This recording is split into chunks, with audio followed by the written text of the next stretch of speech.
Hello everyone, today we'll talk about how to fix or how to solve the problem of Tonkeeper. You will go to settings. Here in this page you can click on apps, default apps, app settings.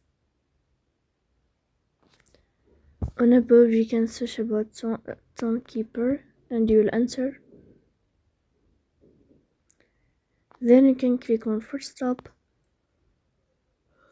and you can click OK. Here will enter to the window of storage. Then you can click on clear cache. In the end you can turn off your phone and you can wait a moment to turn on your phone again to fix that problem. So please don't forget to support us by like and subscribe. See you next time in another video and thank you for your attention and your watching.